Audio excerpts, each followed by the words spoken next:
When you teach guitar lessons, you can find that the same questions crop up from students quite regularly. How can I improvise effectively? How can I make sure my improvisation doesn't just sound like a scale? Do you think I'll ever get a girlfriend? Stuff like that. And I find it's best to keep the conversation focused on the first two, and that's what we're doing today, looking at a very simple technique that I really hope will improve your improvisation. Now, in truth, there are lots of techniques that underpin a successful improvisation, but we're going to focus on just one for now, and that is listening. I know, listening, people should be listening to you, damn it. But look, the thing is, to be worth listening to, you have to yourself first be good at listening. It's like something Buddha said, probably. Let me give you a concrete example of what I mean. Let's say you were going to improvise over something really, really simple. An A minor chord. I've pre-prepared a little thing on the looper which goes like this.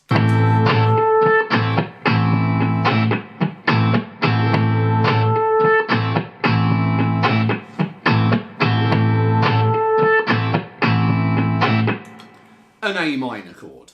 And because you've diligently learnt your scales, you're going to reach straight for the A minor pentatonic scale. Of course you are.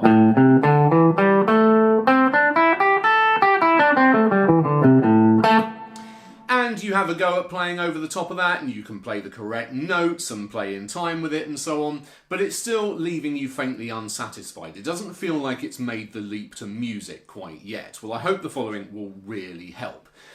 It's as simple as this. You just need to listen very carefully to each note in turn and register what each note feels like in the context of that backing track. You may or may not know that an A minor chord is made up of 3 different notes, an A, a C and an E. You may or may not know that the A minor pentatonic scale is made up of 5 notes, A, C, D, E and G.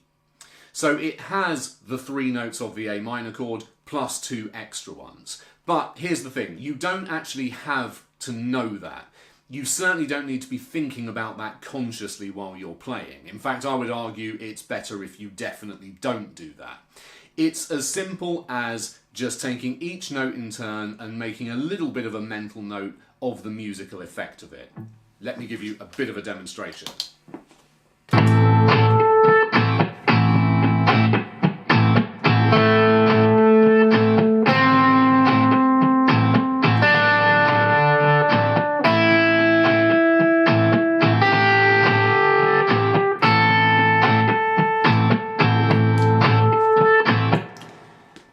Now, I think most of us would agree that none of it sounds flat out dreadful, but there were definitely some notes that sounded better, for want of a better word, than others. They sounded more in tune with what was going on.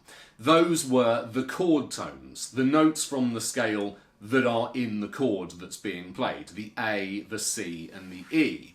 So if we zero in on those,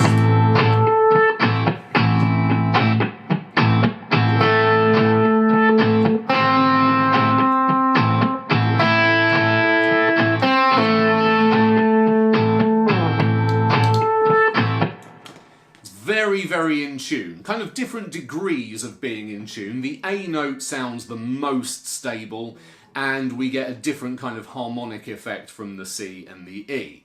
The D and the G are certainly not unusable, but they sound a little bit more unstable. Let me just emphasize those for a moment.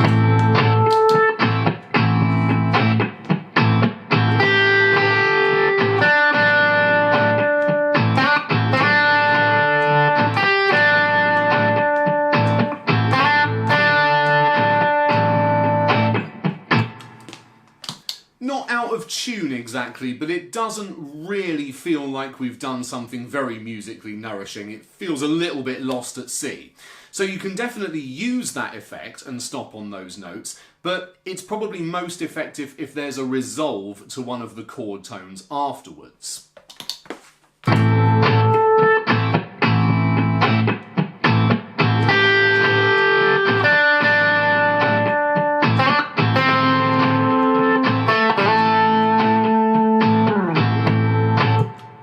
Something like that. And the really important point to take on board here is that those chord tones are only ever one note in the scale away. If you're playing, for example, a G note, which is not part of the chord, if you go down one note in the scale, you land on an E note, which is in the chord. If you go up one note in the scale, you come to an A note, which is also in the chord. So the moral of the story is, if you're improvising and you land on a note that kind of makes you go like that, you're not completely convinced by what you've just done, just keep moving in the scale. Go one note further, chances are the next note will sound a lot better.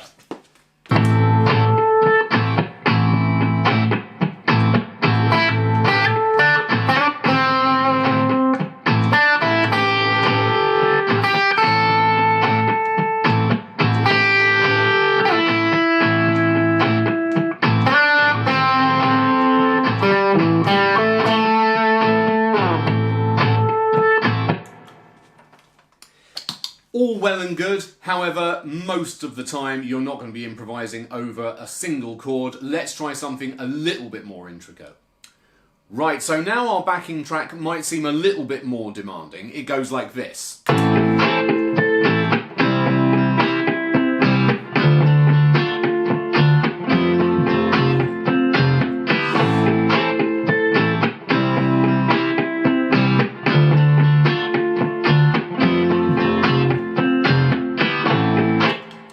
It's now moving from A minor to C to D minor to F. But here's the thing, our approach is going to be exactly the same as it was when it was just one chord. So if you're playing over something like that and you're finding your improv sounds a little bit like this,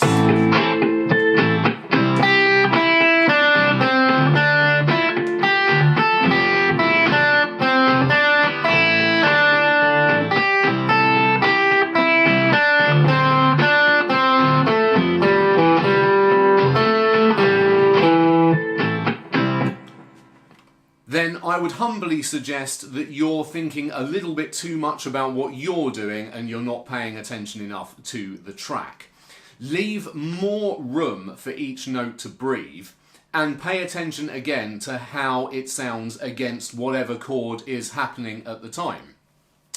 It's probably a good idea to try to aim to get to the point where you can keep track of exactly what chord is being played and where you are within the loop and so on.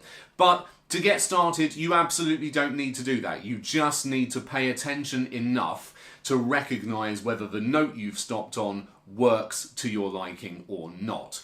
So now I'll do the same thing, but I'll try and follow the chords a little bit more. Not in any kind of a technical way, I'm just going to keep moving through the scale until I stop on a note that I like the sound of.